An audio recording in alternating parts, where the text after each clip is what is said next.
calling on anybody to break the law. I'm just pointing out the fact that there are 600,000 homeless people in this country, 40,000 homeless veterans, and 1 in 5 homeless people are kids.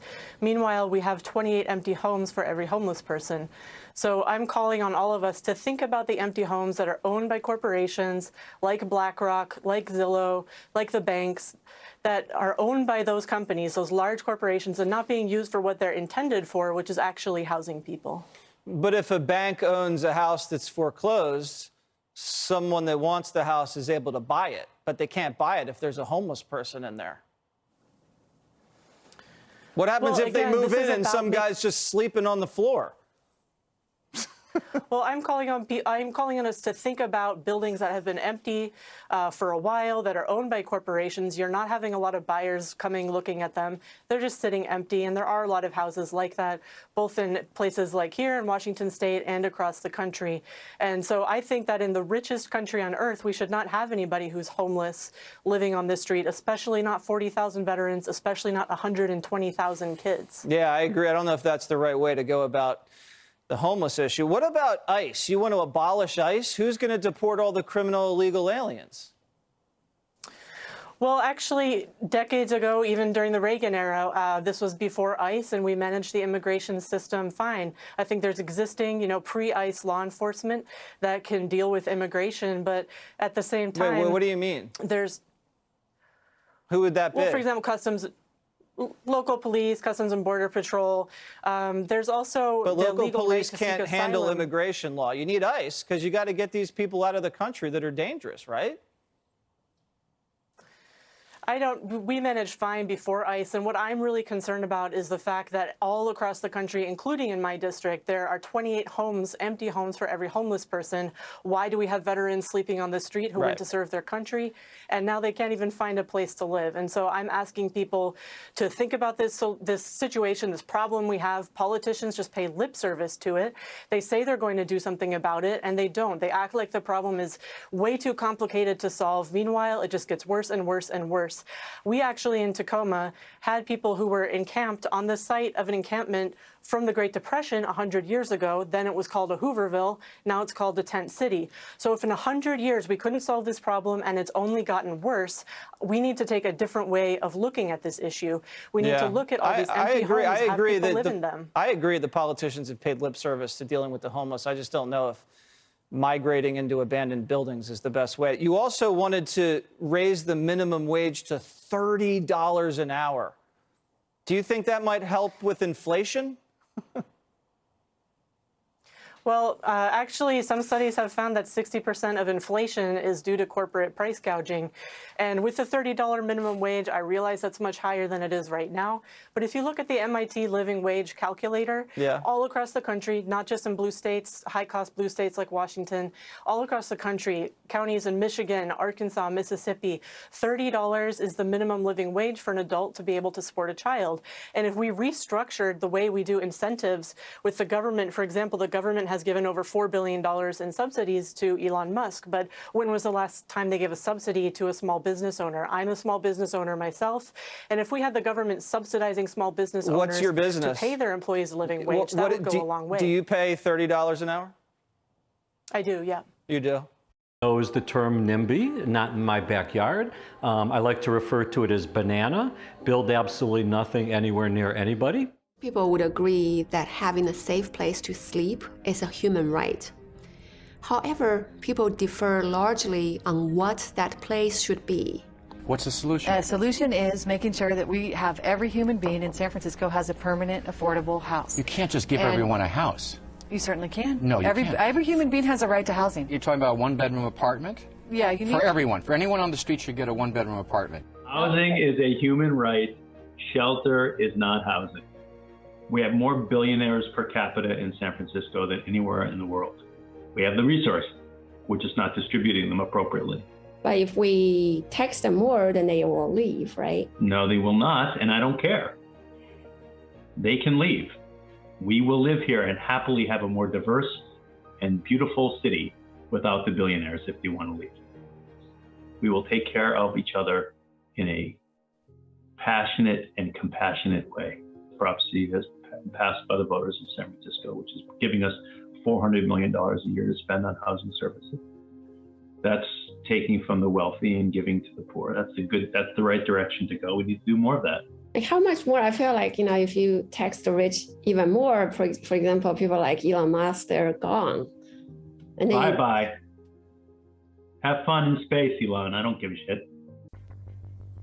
Some American cities give homeless people money to leave an encampment. San Jose, California, recently gave $500 for homeless people to leave an encampment near the airport. What a farce. Like $500 is enough to do anything. But that's the catch-22. You need to first have shelter, food, clothing, so you can shower, get dressed, eat, and then when you're ready, go to a job interview. But you need a job in order to afford shelter, food, clothing, etc. Hence the catch-22. But those lazy bums need to work hard. Many homeless already have jobs. Many Americans have 2 jobs and still can't afford rent. Even after rent, they can't afford their other bills. And the number one reason Americans go bankrupt is medical bills. All of us are one paycheck away or one medical situation away from being homeless. Want to help the homeless?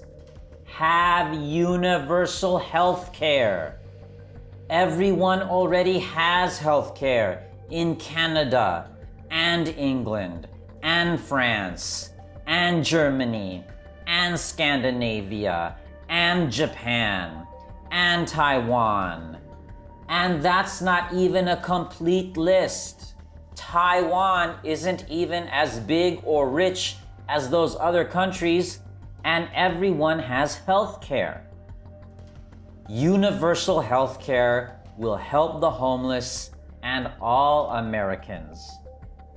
While we're at it, universal basic income, UBI. Give every American 18 and over $7,000 a month. No means testing, no questions asked. That's enough money for the homeless to pay rent, get all the mental health and addiction services they need so they can finally be stable enough to get a job. But rich people don't need that money. The government will take it back from them when they pay their taxes. But nobody will work with that free money. Some people will stop working.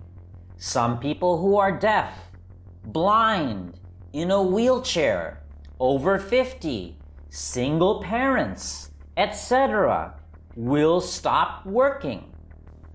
According to millionaires and billionaires never stop working. That's why they're millionaires and billionaires. So some people won't stop working, even with that money. But all that money will cause inflation. Wages have not kept up with inflation.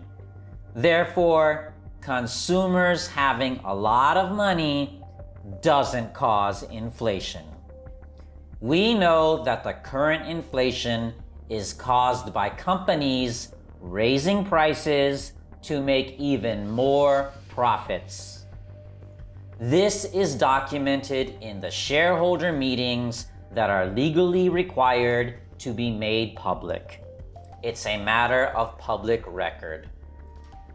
Finally, in the US, there are over 20 empty homes for every homeless person.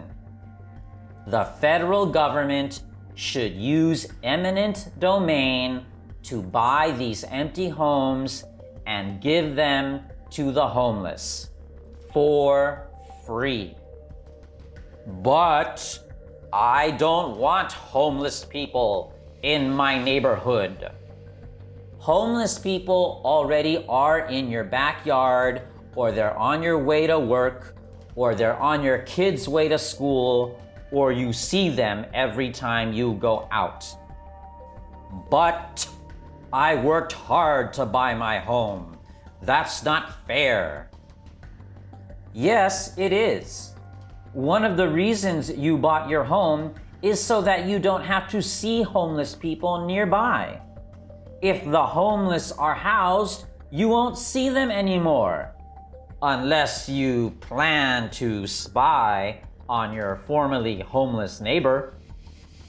If we don't house the homeless, you'll keep seeing them every day that you go out, and nothing will change, and the homeless situation will remain as it is now or get worse.